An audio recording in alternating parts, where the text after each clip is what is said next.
As probably one of the bigger My Hero Academia supporters online, as even when seasons popped up where collectively the community was saying how boring or how bad, mediocre, underproduced, blah blah blah, I was always coming up here week after week saying I'm having a blast because My Hero, even at its absolute worst, has been enjoyable. It has a fun factor base level that just is fun, and it gives you that Saturday morning kid vibes that I think we all want to relive from time to time. But at its best, it does reach excellence, and there are some character moments, All Might and Deku, and these amazing characters that really do shine at key select moments and arcs.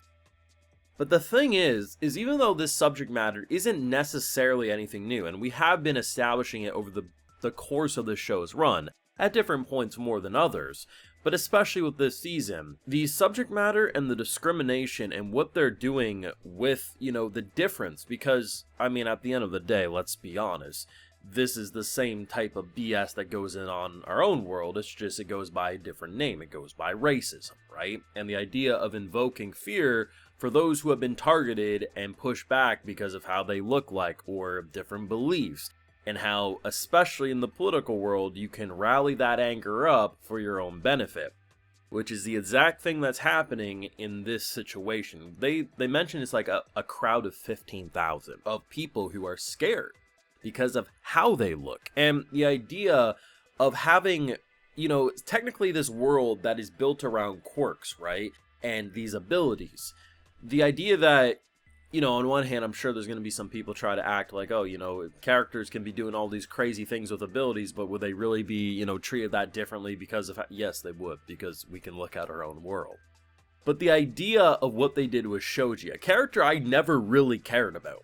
Ability, character design, personality, the character just exists. And Jesus, something's in the water with this anime season of My Hero, because every damn episode makes me want to say it's the best freaking episode. I walked into this episode with hardly any expectation, because I watched the preview. I knew what they were giving me, and I thought, yeah, the whole general public stuff, them being rowdy, it's important, but not really the thing I'm most interested in.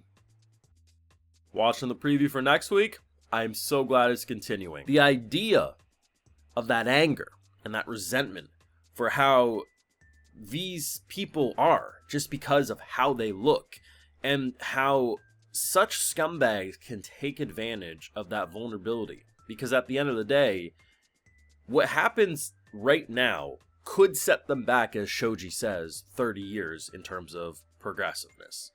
That the progress that's been made, to have a character like Shogi simply say, I'm going to tackle this life, I'm going to be the best damn hero I can be, and I'm going to invoke a change so that the next generation will be able to have a life where scars aren't applied to their body just because of how they look. And then here comes some scumbags who are manipulating that and potentially ruining all that progress.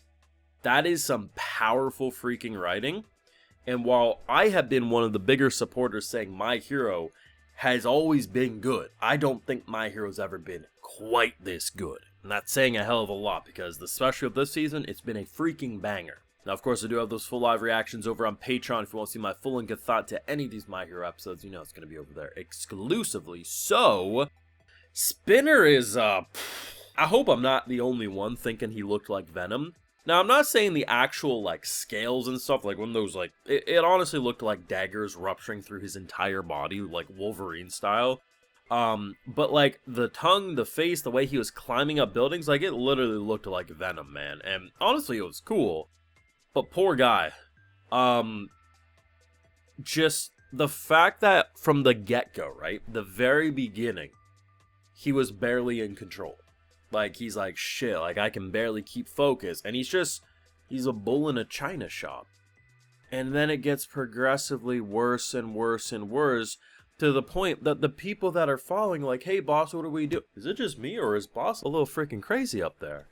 Should we even be here? It's a good thing they had another spokesperson, because otherwise the crowd would have broke apart pretty quickly, because they started realizing Spinner's freaking crazy. Now, something very bad seemingly happened at the end of the episode. So a gunshot went off, And I can't really say I blame the guy for shooting, given they kind of held back from like lethal force for a while. Like they're using like, I don't know, like machine guns that were stunning them, and you know, they weren't doing anything too crazy. And then there's this one cop who's like, you know, what else are we gonna do? Like it very clearly held back for a while, but that gunshot I feel like is the straw that's gonna break the camel's back, and I don't know if it's gonna be good, because they got to the hospital, and it's just worrisome. The thing is that a crowd that size can't really be defeated with force.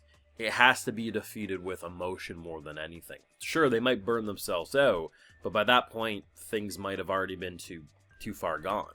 But a crowd that's been persecuted for their entire lives for just simply existing differently, that rage is always going to come out as someone gives them an out if it feels like that's going to be their way not to be a target anymore. And I love the idea, because you can always have characters say revenge isn't the answer and have it come across as, well, you know, some people don't deserve the high road, and that's true. But as a society, the high road, and it's a complicated subject, because you can't really become the thing that people are already trying to hurt you for, but you also can't just sit idly by and do nothing. And I love the idea of Shoji's mentality, because the idea that we get the flashback with the general class, and they're talking about how, like, they're just shocked because he's talking like, hey, you know, I know you probably read it in history books, but this type of hatred, you know, kids still get beaten to scars in the countryside. And I'm like,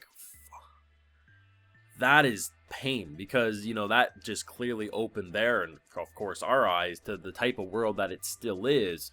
And the fact that he wants to use the political influence of being a #1 hero, or just a top-rated hero, to show the world that his kind isn't to be feared, is such a respectful dream. And it just immediately encourages you to wanting to be like, yes, this is the guy we should be following. And he already started to break through to that crowd pretty well, but I think the gunshot's gonna undo a lot of the progress seemingly we were making. I thought this was fantastic. I've been a My Hero supporter since season 2 onwards was when I was a real big My Hero supporter.